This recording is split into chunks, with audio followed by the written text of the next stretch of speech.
I played a lot of NES games, and most of the time I have them loose. They just sit on the shelf horizontally or vertically, and outside of a label, that's the most that I see. But for people in the 80s and the early 90s, game boxes were the potential make and break. It was the first thing you saw, and when push came to shove, it may have directly impacted your purchasing decision or the decision of your parents. There are games with badass box art, and conversely, there are games with horrible box art, but today I'm going to name my top 10 best NES box arts out there. Now, I will say I sat through a Google Drive that contained all 677 licensed titles on the NES. So that being said, I'm not going to bother with unlicensed or those weird Aladdin deck enhancer games, right? Just good old-fashioned, official, licensed NES games. Let's begin.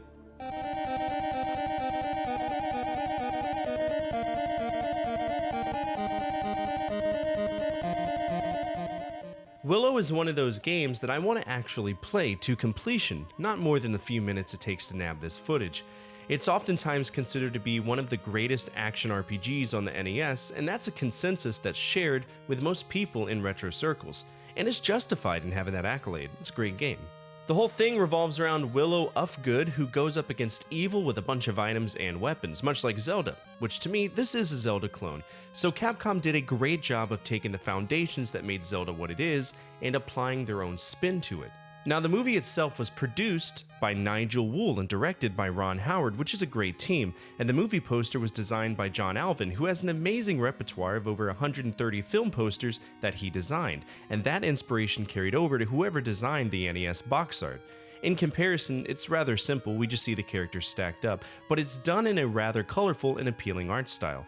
I personally don't know who did the artwork, there's really no resources out there, but the credited artists for the game include Hironori Matsumura, Masako Hanma, and Naoya Tomita. Perhaps it's one of them.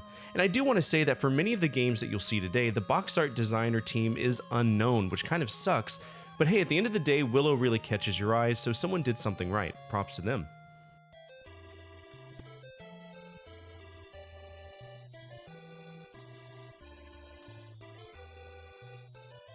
Shinin The Ruler is a turn-based strategy game created by Hot B, and for those of you who haven't played Hot B games, they really aren't that bad.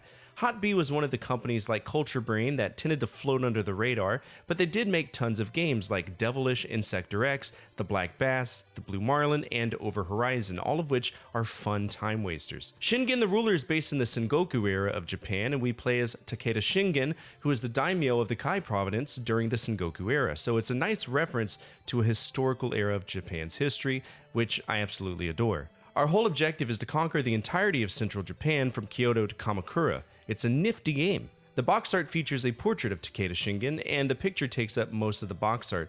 And this is a style I tend to favor because it leaves out all of the gimmicks and places the focus solely on the character that we're portraying, a decision that Nintendo used in what I consider one of the best box arts out there. And I'm sure you know what it is. Don't worry, it's on here.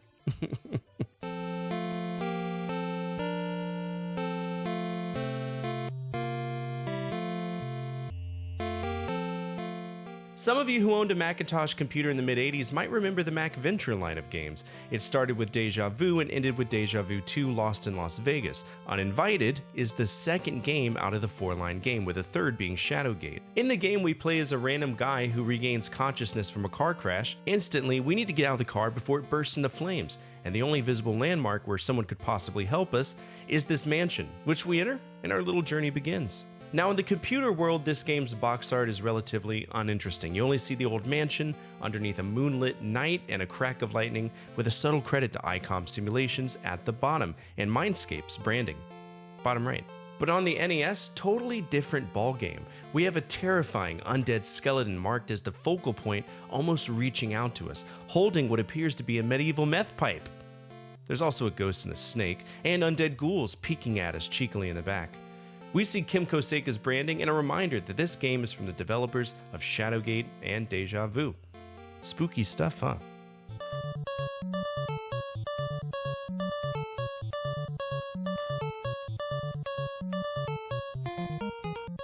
I love science fiction based games on principle, right? And when it came to science fiction art, there was a massive creative liberty that artists could use to create this what if of a future where spaceships and aliens of gargantuan proportions coexisted in peace or in conflict, and that's where Gradius comes into play.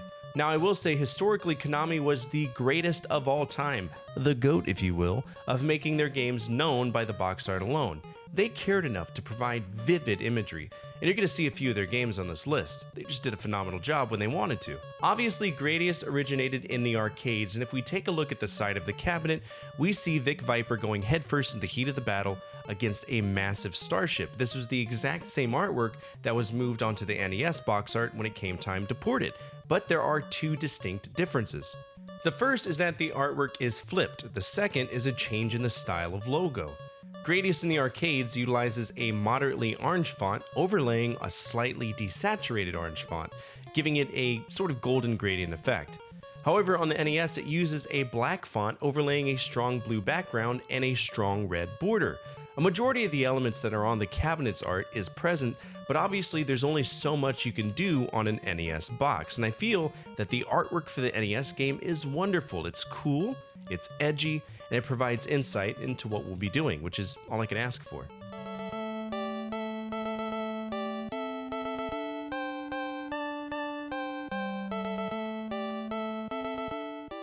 One thing I've noticed while going through the NES box art collection was that if the game had any accurate representation of a person in history, the art on the box was absolutely stunning.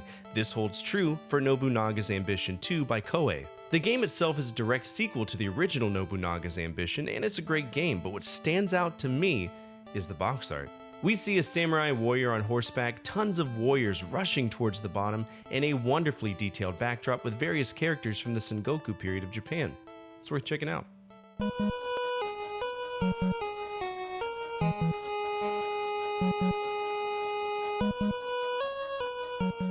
Final Fantasy is one of the first proper JRPGs that I ever played, and it was also the first I collected. I know that label like the back of my hand, and I could describe it damn near verbatim, but how did that translate to the box that contained it?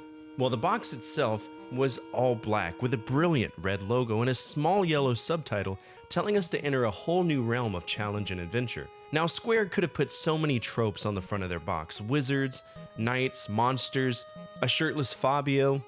If you know, you know.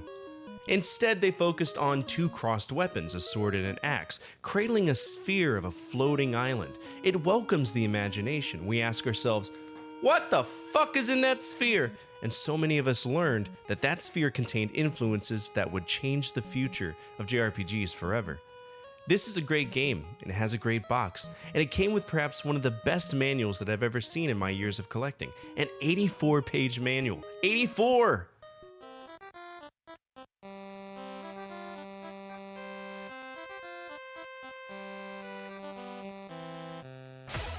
Solstice is a game you'll either like or you'll hate. It's an isometric game where we play as an old guy going to save somebody important to me. It's basically what happens. I've never played it, and in some ways I've avoided it because I genuinely do not enjoy isometric platformers. When I played Batman on the MSX, I was irritated beyond belief, so Solstice and Equinox, they're both games I don't really care to check out anytime soon. But that box is hilariously awesome. We see a whimsical logo and perhaps the most cock-diesel-jacked human wizard I've ever seen in my life.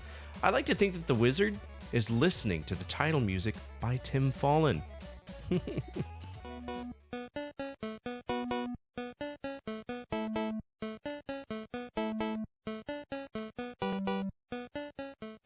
The Guardian Legend is one of the greatest games on the NES, period. It's a massively underrated title to me. It's a great game.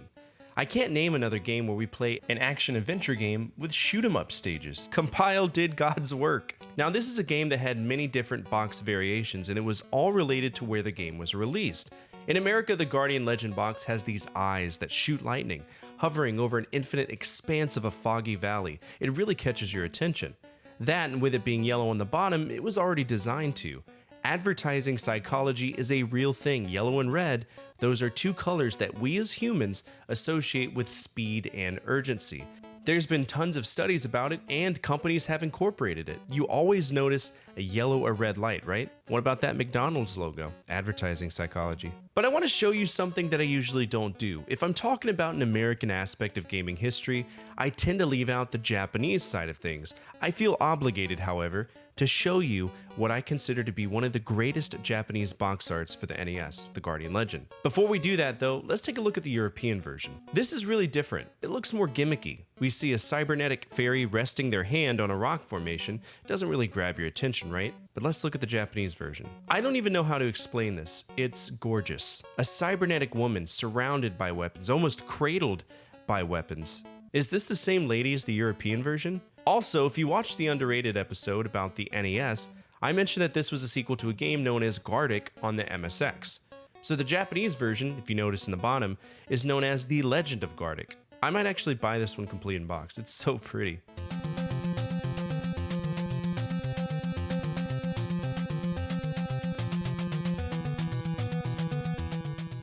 I love Gradius, always have, always will. It's a prime example of horizontal shooters done well. In my opinion, Konami set the standard with this franchise, but unfortunately, Gradius has a rough history of releases. There's spin-offs, non-canon games, different naming conventions. It's a conglomerate of nonsense, but all the games are fun.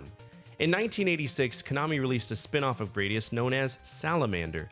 The whole principle of the game is that, again, we play as Vic Viper, who helped attain peace on the planet of Gradius when suddenly the Bacterians begin invading the galaxy again with the help of their special forces, the Salamander Army. Lattice, that's the planet we care about, they're the first to be affected, so they reached out to Gradius for assistance. Now on the NES, we received Life Force, which changed the plot a little bit. The Life Force manifests in space, and Gradius is threatened. So all the pilots hop into their Vic Vipers and they go and destroy it. The common trope between the box art for these two games involve a massive green dragon as the focal point, and in typical Konami badassery, it's perfectly balanced to give the consumer an idea that their main goal is to tackle this monstrosity. It's clever.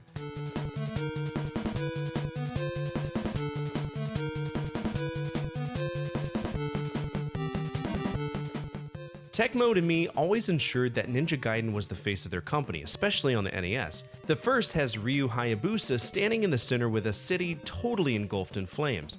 The second game has him floating on water like Jesus, ready to strike with some ninja attack while a massive dragon prepares to throw a Hadouken his way. But the one that stood out to me was the third entry, Ninja Gaiden 3, The Ancient Ship of Doom. It's not as convoluted as the others, and to you maybe it doesn't pop as much, but I do love this box. I think it's simple and captivating. We see Ryu doing a low strike with the same cityscape in the background, and in particular I like how the flames we see engulfing the sky reflect pleasantly on the water that he kneels on. Now in terms of canon, Ninja Gaiden 3 fits in between 1 and 2. It's sort of a gap in the story, and some people like it, some don't. But I haven't taken the time to play it, so hopefully at some point I do. I'd love to see how the Ninja Gaiden franchise evolved.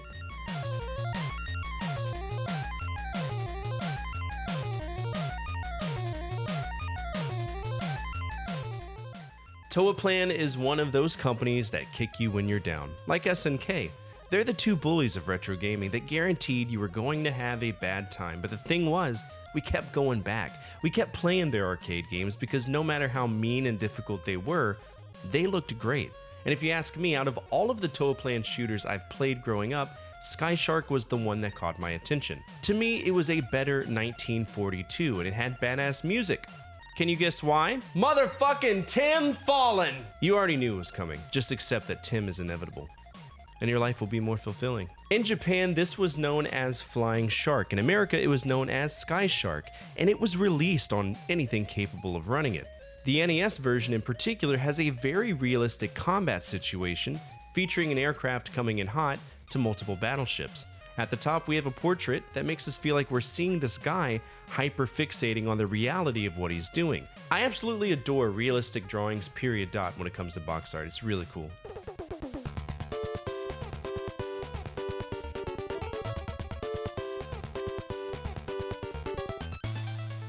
Another Konami game, and it's one that I historically hold disdain for, not because it's a bad game, but because I'm horrible at it.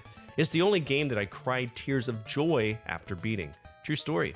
Like like a little baby. Not only did this game kick my ass around the room, I also tossed this game like a frisbee around the room 4 times in the history of me streaming it, so beating it was an accomplishment. But no matter how much I hated playing it, I cannot deny that the box art for Castlevania III is majestic. Yet again, we see how Konami takes the time to put everything at a perspective that encapsulates the experience we're going to have. We have Simon with his whip going after a skeleton, Sypha firing fire, and Grant climbing up the wall. The only person we're missing is Alucard, but I can only assume that's who the bat is in the top left. Plus, there was also apparently a promotion to win a trip to Dracula's hometown. That would have been awesome, right? Well, no. There was a revolution in Romania in 1989, and that prevented people from going on this trip. Yikes. All political discourse aside, Castlevania III is a solid game, even if I don't like it. It's one of the best on the system, and it's worth giving it a shake if you want a good solid challenge.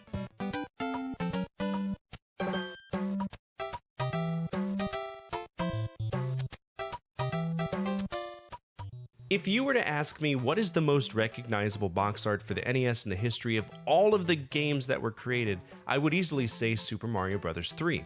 It's a perfect example of simple, effective design. Many of you grew up on Super Mario Bros. Some of you might have had the combo cart with Duck Hunt. That's what my dad had.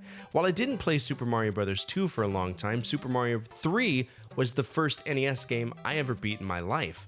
It was fun. It seemed like everything was an upgrade. To this day, in my opinion, it's one of the games that look the best on the system. But that box, it's a perfect box. Period. Brilliant yellow, with an extremely well-defined logo that pops, and Mario using the Tanuki cap to float in front of us. All of these in combination create a memorable experience. I know a lot of people take boxes for granted. If you were an idiot like me, you took the game out of the box and you threw it away, or you neglected it. But real talk, if I had a poster of this artwork, it would go proudly on my wall.